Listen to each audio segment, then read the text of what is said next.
nchi yote ya Wahiti, tena mpaka bahari ile kubwa upande wa machweo ya jua.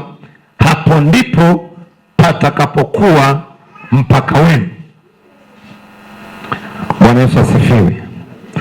Mungu anaongea na Joshua, anaanza kumwelekeza mipaka yao, namna ambavyo watamiliki, namna ambavyo watatawala. Anaanza kutaja maeneo kwamba kutoka lile jangwa kubwa mpaka ule mto mkubwa Lebanoni, huko ndiko utakuwa mpaka wenu. Mungu anaonyesha mipaka kwamba hawa watu wanatakiwa kumiliki mpaka eneo fulani, watawale mpaka mahali fulani. Bwana Yesu asifiwe. Bwana Yesu asifiwe. Anamwambia tangu jangwa hili na mlima huu Lebanoni mpaka ule mto mkubwa, mto Frati, nchi yote ya Wahiti, tena mpaka bahari ile kubwa upande wa machweo ya jua. Hapo ndipo utakapokuwa mpaka wenu. Lakini kuna kitu kinaongezeka kwenye sentensi hii. Mungu anapotaja mipaka, kuna kitu kinaongezeka. Anasema mpaka nchi yote ya Wahiti. Kuna swali la kujiuliza, Mungu anaruhusu kumiliki kwenye nchi ya mtu mwingine ambayo si ya kwako. Anakuruhusu umiliki kwenye eneo ambalo si mali yako. Anaanza kutaja tangu mlima huu Lebanoni, kwenye bahari ile kubwa, mto Frati na nchi yote ya Wahiti. Hapo ndipo utakuwa mpaka wenu. Maana nchi ya Wahiti inaingia kwenye mpaka, kwenye utawala wa Joshua. Bwana Yesu asifiwe. Bwana Yesu asifiwe. Ukirudi ile mstari wa 3 anasema hivi, mahali pote ambapo miguu yenu itakanyaga nimewapa kuwa miliki yenu. Mahali miguu inakanyaga. Jiulize swali dogo, kwa kutwa nzima unakanyaga maeneo ya watu mangapi? Ni mengi. Na yale maeneo unayoyakanyaga, anasema kwa kume kanyaga kwa miguu yako, nimekupa kuwa ya kwako. Iko hivi, yale maeneo unayoyakanyaga si tu kwamba ukitoka hapo kaenda tarafani Mungu amekupa. Hapana, lazima ujue tafsiri ya Biblia.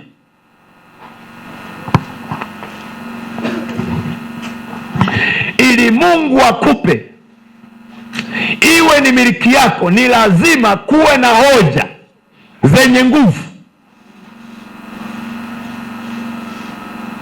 Kuwe na hoja zenye nguvu. Ameandika kwenye kitabu cha Isaya, nafikiri ni 40 na ni 30 na ngapi pale, anasema ulete hoja zako zenye nguvu ili umiliki kwa miguu yako mahali utakapopakanyaga. Itategemea hoja utakazompelekea Mungu unapotaka kumiliki eneo ambalo umelikanyaga. Bwana Yesu asifiwe. Bwana Yesu asifiwe. Mwingine anaenda mbele za Mungu, anasema Mungu, nataka unipe eneo niwe mkulima mkubwa. Nitakapokuwa mkulima mkubwa nitakutolea sadaka, nitatumika, nitafanya hiki na kile. Mungu anaona hii hoja ni ya nguvu. Unashangaa jirani yako anakuja anasema, aisee, mimi eneo hili sina kazi nalo sana, kama unalihitaji unaweza kunipatia hela. Kumbe Mungu anakumilikisha kitu ambacho kilikuwa ni mali ya mtu mwingine, kinakuja upande wako. Bwana Yesu asifiwe.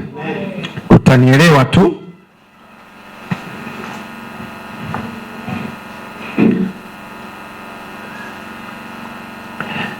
Mungu anamthibitishia Joshua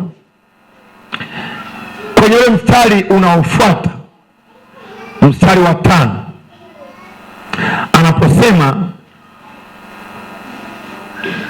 hapatakuwa na mtu yeyote atakayesimama mbele yako siku zote. Mungu anamhakikishia ulinzi kwamba Mungu atakuwa na Joshua muda wote, atamlinda, atamtunza. Kwa nini? Joshua amebeba kusudi la Mungu, ili ili Mungu akurithishe vitu fulani vya thamani, itategemea kusudi ambalo Mungu ameliweka ndani yako. Bwana asifiwe. Bwana asifiwe. Na kama hakuna kusudi, unaweza ukajikuta hata kile ambacho Mungu alikupa kinageuka kinaenda upande wa pili. Itategemea unataka Mungu afanye nini kwenye hiyo mipaka yako. Bwana Yesu asifiwe. Hebu fungua tena kitabu cha Mwanzo sura ya 15 mstari wa 18.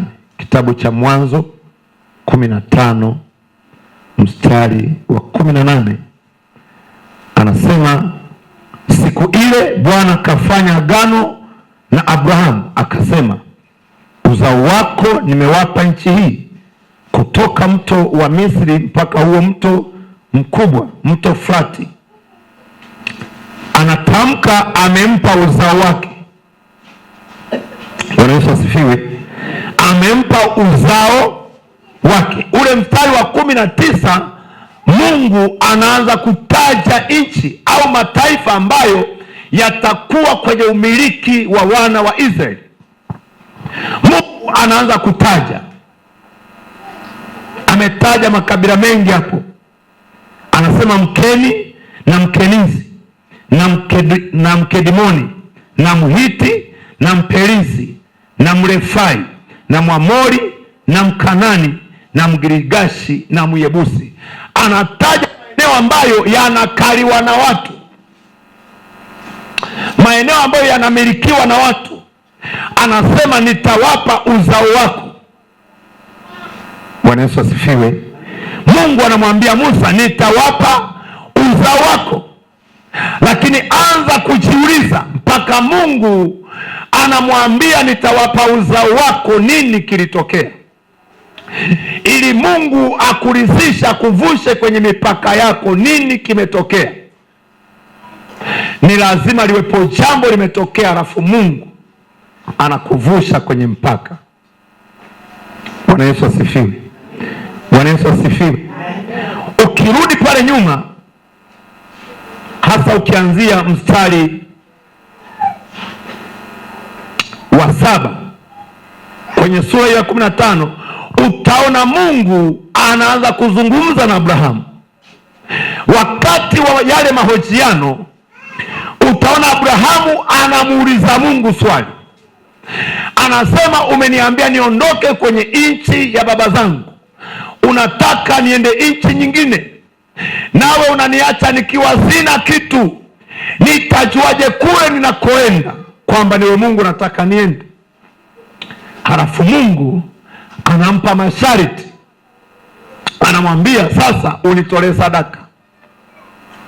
Baada ya kutoa sadaka, unaona pale chini sasa, baada ya Mungu kupokea sadaka, ndipo anaanza kutamka ni nini atakachomilikishwa Abrahamu. Anaanza kuonyeshwa mipaka kwamba wewe utamiliki hapa, wewe utatawala hapa, utaenda mpaka pale, utaenda mpaka pale. Lakini ni baada ya Abrahamu ameshatoa sadaka. Bwana Yesu asifiwe. Bwana Yesu asifiwe. Bwana Yesu asifiwe. Ngoja nikwambie, maisha ulionayo inawezekana hayajafika kwenye mpaka ambao Mungu amekuwekea. Uko nyuma, lakini mpaka wako wa kimaisha uko mbali zaidi. Lakini wewe unaishi maisha yako nyuma kabisa huko. Kule mbele unakoelekea kuna mataifa mengi ambayo Mungu anataka uyamiliki. Lakini ili uyamiliki ni lazima Mungu aone kitu kitakachomshawishi akuhamishe kwenye mpaka uliopo, alafu akupeleke kwenye mpaka mwingine. Bwana Yesu asifiwe. Bwana Yesu asifiwe.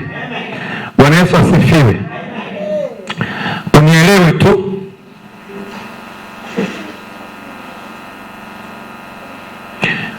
kama ni mfanya biashara, mfano unafanya biashara, mtaji wako uko chini, na unatamani Mungu angeongeza biashara yako iende mbali, uvuke kwenye mpaka, uende kwenye mpaka ambao Mungu ametaka ufike, ili Mungu awe na kauli ya kutamka. Kuna kitu Mungu anataka ufanye. Bwana Yesu asifiwe. Bwana Yesu asifiwe. Wakati tunaomba maombi ya kitaifa, kuna ombi linasema Wakristo hasa wa EAGT, Mungu awainue kiuchumi, wawe na uwezo wa kumiliki vitu vya thamani, lakini biashara kubwa na biashara nzuri, na ikiwezekana milango ifunguke kwao, waweze kwenda kujumua vitu nje ya nchi. Nikuulize swali, unafikiri ni rahisi wewe kwenda kujumua Dubai? Sio jambo rahisi. Maana yake ili uvuke ukajumue katika ulimwengu wa roho, ulishawekewa mipaka kwamba wewe biashara yako itaishia 200,000, na kama hujavunja ule mpaka kuvuka pale kwenye 200,000, utaendaje Dubai na 200,000? Hauwezi kwenda. Ni lazima kwanza Mungu aone uhusiano wako kati ya wewe na yeye, halafu avunje ule mpaka. Baada ya kuvunja, atamke maneno juu yako, halafu atamke maneno haya, aseme hivi: Mkeni na Mkenizi na Mkanani na Mkedimoni na Mhiti na Mperizi, sina nani na nani, aseme hao utawamiliki. Alikuwa anataja mataifa. Bwana Yesu asifiwe. Bwana Yesu asifiwe. Jambo lolote linalotokea katika ulimwengu wa mwili lilishafanyika kwanza katika ulimwengu wa roho. Umiliki wote unaotokeza kwa nje, ukatokeza kwa nje, manake huyu mtu alishatangulia kumiliki katika ulimwengu wa roho, na baada ya kufanikiwa ulimwengu wa roho ndipo anapotokeza ulimwengu wa mwili. Angalia Paulo anavyosema, anasema hivi: ndugu, ufanikiwe kama roho yako. Kumbe mtu anatangulia kufanikiwa ya ndani, ndiyo yanayotokeza kwa nje. Bwana Yesu asifiwe. Bwana Yesu asifiwe. Ukiona mtu leo amepanda ndege, katika ulimwengu wa roho alishapanda siku nyingi. Hilo tukio sio la ghafla, lilishafanyika siku nyingi.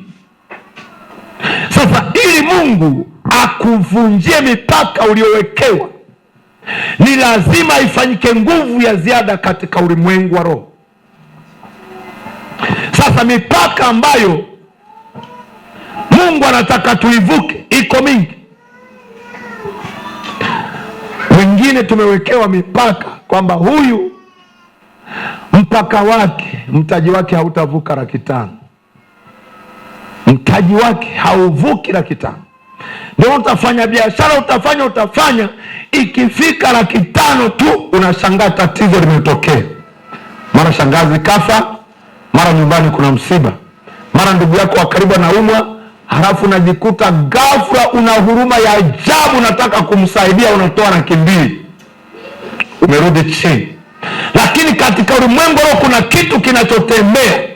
Iko madhabahu ambayo ilitamka huyu hatavuka hapa. Kuna madhabahu iliyokutamkia huyu hawezi kuvuka hapa. Kwa utakapojitahidi uende, unajikuta unarudi nyuma. Bwana Yesu asifiwe. Mipaka mingine ni ya kifamilia. Unakuta kwenye familia kuna mpaka, familia nzima. Angalia vitu unavyomiliki kwenye familia. Maana katika ulimwengu wa roho mlishawekewa mipaka. Bwana Yesu asifiwe. Bwana Yesu asifiwe. Ziko familia ambazo kumpata mtu anayemiliki pikipiki ifanyike kazi ya ziada. Familia nzima anayemiliki pikipiki ifanyike kazi ya ziada. Na kama mtavuka kwenye pikipiki, mtaenda kwenye bajaji, unakuta wote mnaishia hapo. Ukitaka kwenda mbele, iko nguvu inayokurudisha nyuma. Kwa nini? Katika ulimwengu wa roho walishaweka mipaka kwamba huyu hatavuka hapa. Lakini angalia, Mungu anapoongea na Musa anataja anataja vitu vingi kwamba utamiliki, kwamba utatawala. Bwana Yesu asifiwe. Bwana Yesu asifiwe. Anataja upana wa kumiliki. Mipaka inaenda mbali zaidi. Katika mambo ya Mungu, hata kihuduma, kuna mwingine amewekewa mpaka. Uelewa wako wa kumwelewa Mungu una ukomo. Kwa nini? Ukiruhusiwa ukamwelewa Mungu kwa viwango vikubwa, maana wewe si mtu wa kawaida. Kwa katika ulimwengu wa roho, Mungu adui anakuwekea mipaka ya kuelewa. Unajikuta mambo ya Mungu unaelewa kwa kiwango duni kidogo mno. Kwa nini? Shetani anaona ukielewa kwa viwango vikubwa, kuna hatua utaivuka. Kuna baki na uelewa wa kawaida. Mambo ya Mungu unayaelewa kidogo mno, kwa uchache. Shetani anaweka mipaka, hautavuka viwango hivi, hautavuka. Bwana Yesu asifiwe. Bwana Yesu asifiwe. Bwana Yesu asifiwe. Kiwango cha kujua Mungu, mipaka umewekewa. Sasa shetani amekutamkia maneno kwamba wewe utaishia mahali fulani, hautavuka. Lakini Mungu anataka uvuke, uende mbali zaidi, uende mbali. Sasa unapobaki pale, maanake shetani anafurahia. Ndio maana utakuta hata mwingine alisharidhika, kwa kuwa kiwango cha kumwelewa Mungu kiko duni, kwenye yale mazingira ya kutokuvuka mpaka, anaona ni kitu cha kawaida, alafu anasimulia wengine, anawaambia tu yaani sisi kwenye familia yetu, wewe hatufanyaji hivi. Anaongea kabisa, anasimulia kwenye familia yetu hawaolewi. Alishaweka mpaka, sisi hawaolewaki. Kwenye familia yetu hatujengi nyumba nzuri. Kwenye ukoo wetu tuko hivi.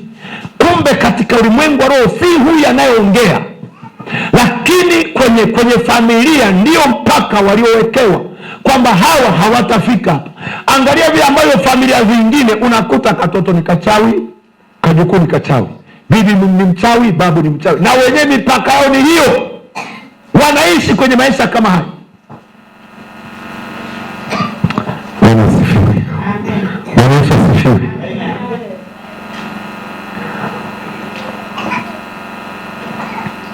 Kutoka kwenye maeneo kama haya huwa hayatokei kirahisi. Ni lazima utafute nguvu ya ndani ya kutawala, ya kuvuka mipaka. Ile nguvu ya ndani ndiyo itakayotokeza nje, ikutoe hapo ulipo. Bwana Yesu asifiwe. Angalia, mtu yeyote aliyefanikiwa hakuanza kufanikiwa kwa vitendo. Mtu aliyefanikiwa anaanza kufanikiwa katika wazo, uwezo wa kufikiri. Akishafanikiwa kwenye uwezo wa kufikiri, ndipo yale mafanikio yanapotokeza kwa nje. Maanake huyu mtu ana uwezo wa kufikiri. Kwa kuwa mipaka kwake imevunjwa, akaweza kwenye wazo la kufikiri, kwenye ufahamu wake. Atakapoingia kwenye utendaji, utaona mambo yake yanaenda, mambo yanatekelezeka vizuri, yanafanikiwa. Lakini alishaanza kufanikiwa kwenye wazo, kwenye ufahamu. Bwana Yesu asifiwe. Bwana Yesu asifiwe. Katika eneo hili ni lazima umwambie Mungu akupe ufahamu unaovuka mipaka. Upo ufahamu ambao hauvuki, hauendi mbali. Bwana Yesu asifiwe. Bwana Yesu asifiwe. Angalia mahali hapa tunajenga. Kuna mtu ana ufahamu mdogo kabisa, akisha angalia kundi lililoko hapa Tumaini, anajikatia tamaa, alafu anasema hivi, kwa idadi ya waumini walioko hapa, lile jengo hawamalizi. Na yeye kwenye ufahamu wake kawekewa mipaka. Anachokiangalia ni idadi ya watu ili wafanikishe jambo. Kumbe Mungu ili akuvushe mipaka hategemei idadi ya watu, hategemei ni nani yuko mbele yako, lakini hata kama kitu ambacho kinatakiwa kiwe mali yako kinamilikiwa na mtu, Mungu haoni shida kukiondoa na kukileta kwako. Bwana Yesu asifiwe. Bwana asifiwe. Kitabu cha Kutoka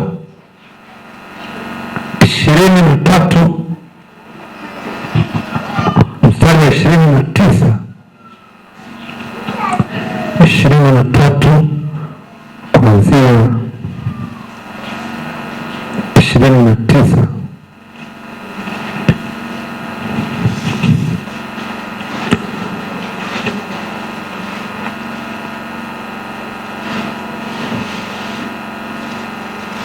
Anasema hivi 29 mpaka 31, anasema sitawafukuza mbele yako katika mwaka mmoja nchi isiyo ukiwa, na wanyama wa bahari wakaongezeka kukusumbua.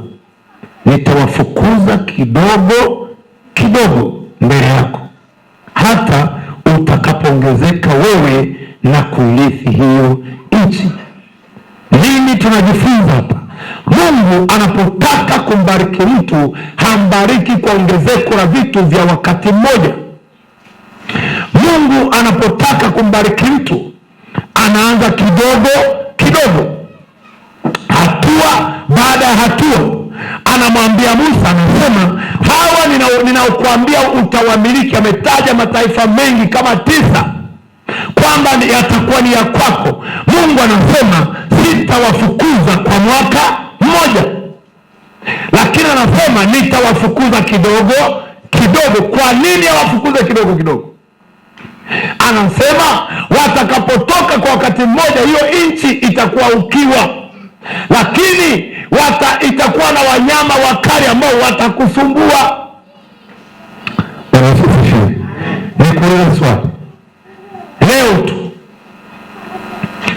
ghafla una milioni 100 hapa, bila shaka maamuzi yako yatakuwa ni ya hovyo. Watakaofaulu katika watu 100, inawezekana 2 au 1. Bwana Yesu asifiwe. Bwana Yesu asifiwe. Kwa nini? Mungu alishajua anapotaka kukuvusha mpaka, anakuvusha mpaka wa kwanza. Ukifaulu pale alipokuvusha, anakuvusha mpaka wa pili. Ukifaulu pale, anakuvusha na mwingine, anakuvusha na mwingine. Leo kaziokota hizo milioni 100, utajikuta umeenda kununua mashamba ya milioni 98, unabaki na milioni 2.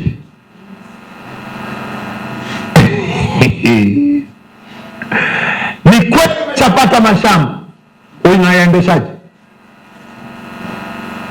Unayaendeshaje kwa milioni 2 uliyobakiwa nayo? Ndio maana Mungu alishajua ili akubariki haleti vitu kwa wakati mmoja, anakubariki kidogo kidogo. Anamwambia Musa, hawa niombea watatoka mbele yako, nitawaondoa kidogo kidogo, sitawaondoa wote kwa mwaka mmoja. Wewe angalia mataifa yote 9 yasiwe na watu, nini kinatokea? Mungu anasema watakuwepo wanyama wakali ambao watakusumbua. Sasa anaposema wanyama, hamaanishi tu wanyama wanaotembea. Maanake Mungu akikubariki kwa baraka ambazo zinakuzidi, kwako ni tatizo, kwako ni shida. Utajivuna, utatesa wengine, utanyanyasa watu, utasumbua watu. Kuna wakati Mungu anataka aone unabaki kama uko peke yako, ni mkiwa, huoni majibu, ili utakapopata vile vitu uwe na adabu, uwe na heshima, uwaheshimu watu.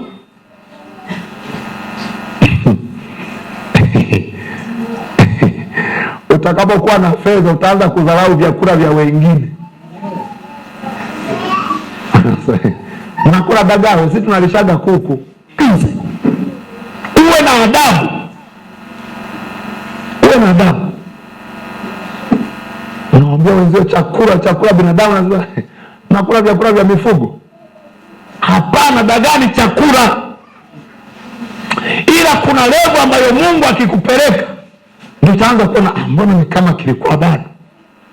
Lakini hata familia tajiri wanakula dagaa ila wanakula dagaa nzuri, sio kila dagaa. Bwana Yesu asifiwe.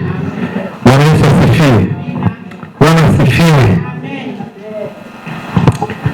Ni kuonyesha andiko hili la kitabu cha Hesabu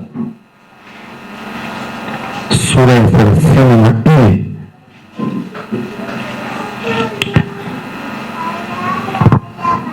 Hesabu sura ya 34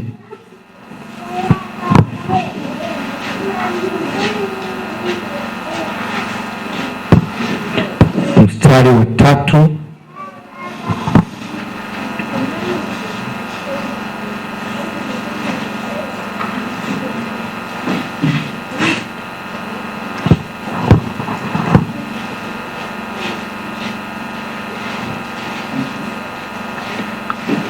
Bwana Yesu asifiwe. Hili andiko nalo linazungumzia mipaka. Anasema ndipo upande wenu wa kusini utakuwa tangu bara ya Sinai ya Sini kupita kando ya Edomu, na mpaka wenu wa kusini utakuwa tangu mwisho wa bahari ya chumvi kuelekea mashariki.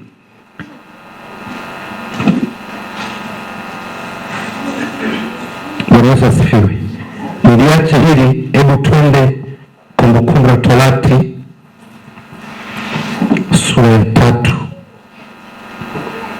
Kumbukumbu la Torati sura ya 3.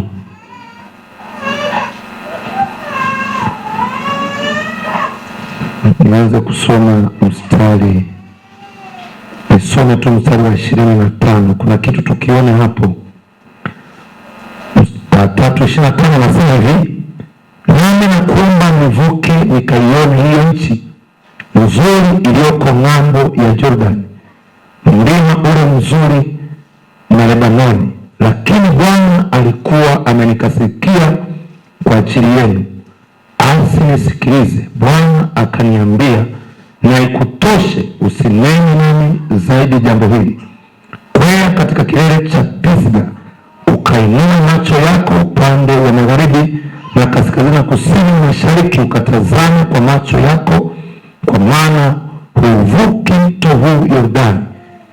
Lakini mwagize Joshua, umtie moyo mkuu, umtie na nguvu, kwani ndiye atakayevuka mbele ya watu hawa, na nchi utakayoiona atawarithisha yeye.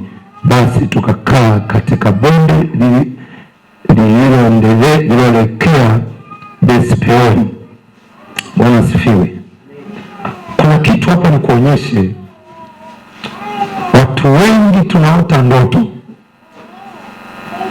Ukiwa umelala usiku unaota kabisa umejenga ligorofa. Ukiwa umelala unaota unaendesha gari. Ukiwa umelala unaota umenunua gari. Unaota una biashara kubwa. Unaota vitu vingi.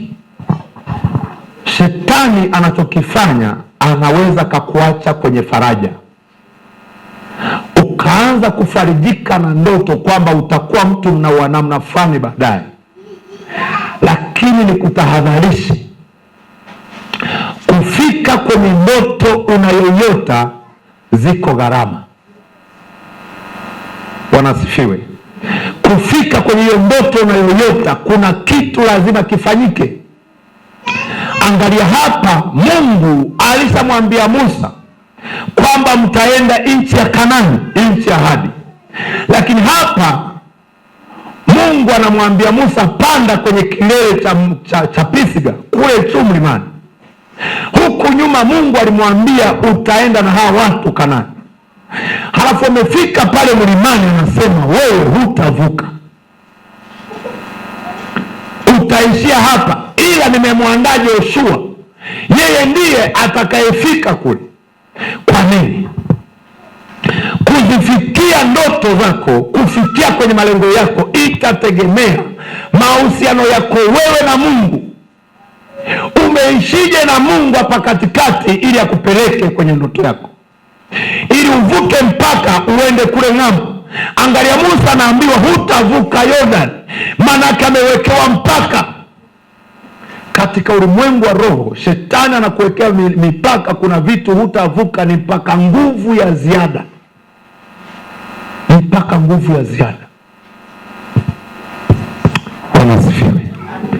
Sasa amempandisha kwenye kile kilele cha mlima, anamwambia hivi, hebu tazama mashariki, tazama magharibi, tazama kaskazini, tazama na kusini. Akauona uzuri wa ile nchi. Alipoona, Mungu anamwambia wewe hutavuka. Kwa nini? Mahusiano ya Mungu na Musa pale katikati yalitetereka. Na kwa nini yalitetereka? Walisababisha wana wa Israeli wakati akiwaongoza. Anasema Musa kwa kauli yake, anasema mlisababisha Mungu akanikasirikia, hata ametaka mimi nisiingie tena Kanaani. Kumbe shetani anaweza kuweka mipaka, ukajitahidi, lakini mipaka yako amekuwekea mipaka. Wewe hautavuka hapa, hautaenda hapa, hautaenda hapa, hautaenda hapa. Lazima ujue hilo, kwamba ili kuvuka kwenye mpaka fulani iko nguvu unatakiwa kuitumia. Bwana Yesu asifiwe. Bwana Yesu asifiwe. Naomba usimame, nitakuonyesha kitu kingine ibada ya jioni, lakini kwa sasa tuishie hapo. Muda wetu sio rafiki. Nitakuonyesha kitu kingine ibada inayofuata.